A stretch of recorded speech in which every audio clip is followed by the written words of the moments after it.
Russia Ukraine युद्ध शुरू हुए करीब 9 दिन बीत चुके हैं।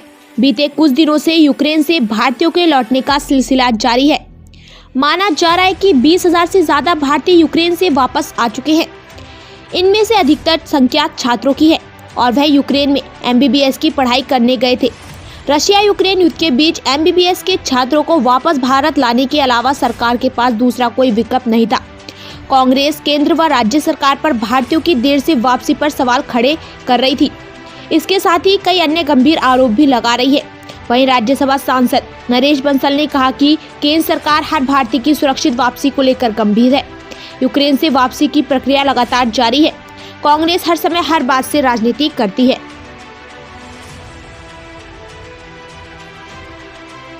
हुआ यमन और सीरिया के समय भी मोदी जी के नेतृत्व में ही हमने भारत सहित 48 देशों के नागरिकों को निकाला था, जिसमें अमेरिका भी था, इंग्लैंड भी था। आज भी वही स्थिति है। मोदी जी के नेतृत्व में केवल भारतवर्ष अपने लोगों को आज तक 19,000 लोगों को वहाँ से हम निकाल चुके हैं। जो बचे हैं उनको और निकाल रहे हैं तेज़ी के साथ। मैं समझता हूँ कि 2-4 दिन में सारे निकल आएंगे और इतनी तेज़ी से काम समन्वय के साथ कभी हुआ नहीं। 4-4 मंत्री वहाँ पर हैं, 24-24 मंत्री यहाँ पर उनकी देखभाल कर रहे हैं। हर जगह के सरकारों को भी एडवाइजरी है, उनके भी जो अफसर्स हैं वो उनके जिनके बच्चे वहाँ पर हैं उनसे संपर्क कर रहे हैं। हमारे यहाँ भी उत्तराखंड में भी जो बच्चे हैं उनके परिवारों से संपर्क हुआ है। तो बड़ी तेज़ी के साथ जो बच्चे आ रहे हैं उनका भी मनोबल बढ़ाया जा रहा है। और अभी तो इस पर विचार करने की बात है कि बच्चों को तो निकाल लिया जाए, लेकिन बच्चों को बाहर जाना क्यों पड़ता है? सरकारों ने किया क्या? आज मोदी जी ने उस पर ध्यान दिया है। आज हम जिले जिले के अंदर मेडिकल कॉलेज खोलने की ओर आगे बढ़ रहे हैं, जिससे बच्चों को मेडिकल की पढ़ाई के लिए बाहर ना जाना पड़े, और उसको सस्ता भी किया है और आगे करेंगे जितना भी होगा। तो इस प्रकार से जिन्होंने कुछ करना नहीं है, जिनके पास करने के लिए कुछ है नहीं, जो अच्छे अगर दोनों देशों के बीच सब ठीक भी हो जाता है तो 2-3 महीने से पहले हालात सामान्य नहीं होंगे। ऐसे में यूक्रेन से MBBS की पढ़ाई कर रहे छात्र व उनके परिजन भविष्य को लेकर काफी चिंतित हैं। भारतीय स्वास्थ्य मंत्रालय मीटिंग करके योजना बनाने की कोशिश में है, जिससे इन छात्रों का भविष्य खराब ना हो।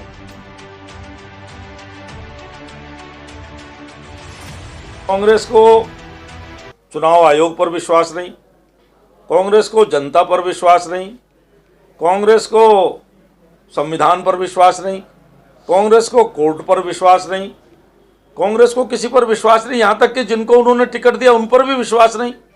तो अब इसका इलाज तो वही खोज सकते हैं, हमने क्या खोजना है? सरकार से किस तरीके से आप देखते हैं कि बीजेपी राजनीतिक दल है तो राजनीति कर रही है, तो उसमें गुनाह क्या है? राजनीतिक दल राजनीति नहीं करेगा तो क्या करेगा? लेकिन हम राजनीति केवल सत्ता की राजनीति नहीं करते, हम सेवा की राजनीति करते हैं। हमने कोरोना में भी करके दिखाया है जनता की सेवा। और आज जो संकट में हमारे यहाँ के नागरिक और छात्र फंसे थे यूक्रेन के अंदर, हमने जिस तत्परता से उनको निकालने का काम किया है, पूरे विश्व ने उसको देखा है। हम सेवा की राजनीति करते हैं। सर, जो छात्र कांग्रेस डूबी हुई है, जनता उसको रिजेक्ट कर चुकी है, उसको किसी भी प्रकार से बहानेबाजी उसके लिए तलाश रही है। यानी वो जनादेश स्वीकार करने के बजाय अन्य तरह के बहाने ढूंढ रही है अपनी हार के। ये दर्शाता है डर बैठा हुआ है 2016 वाला, जब 2012 वाला उनके नेताओं का डर है कि 2012 में। सूत्रों के मुताबिक NMC, हेल्थ मिनिस्ट्री, विदेश मंत्रालय और नीति आयोग के वरिष्ठ अधिकारी जल्द ही यूक्रेन से लौटे भारतीय छात्रों के मामले पर समीक्षा बैठक करने वाले हैं।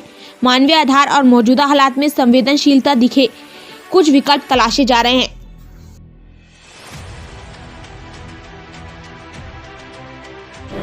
देखिए, सरकार ने समय रहते हुए जो कदम उठाने चाहिए थे वो नहीं उठाए। अब अगर मैं उत्तराखंड की बात करूं तो यूक्रेन युद्ध से पहले ये लग रहा था कि वहां पर एक संभावित युद्ध हो सकता है जो बड़े खतरनाक स्तर तक जा सकता है। और उसी समय रहते हुए मैंने यहाँ की सरकार को चेताने हेतु एक पत्र लिखा, जिसमें मैंने माननीय मुख्यमंत्री जी को लिखा कि वो अपने प्रभाव का उपयोग करते हुए माननीय प्रधानमंत्री जी से बात करें और उत्तराखंड के नागरिकों की रक्षा हेतु जो कदम उठाए जाने चाहिए वो उठाएं। लेकिन अफसोस है कि उसके 10 दिन बाद तक ये कवायद चलती रही कि कितने नागरिक हैं हमारे जो वहाँ फंसे हैं, इसकी जानकारी ली जा रही है। आजकल इंफॉर्मेशन टेक्नोलॉजी के इस ज़माने में जहाँ एक क्लिक पर, मतलब मिनिस्ट्री ऑफ एक्सटर्नल अफेयर के वेबसाइट के एक क्लिक पर ये पता चल सकता है कि भारत के कितने नागरिक किस देश में हैं, और वीज़ा के आधार पर हम ये तत्काल बता सकते हैं उस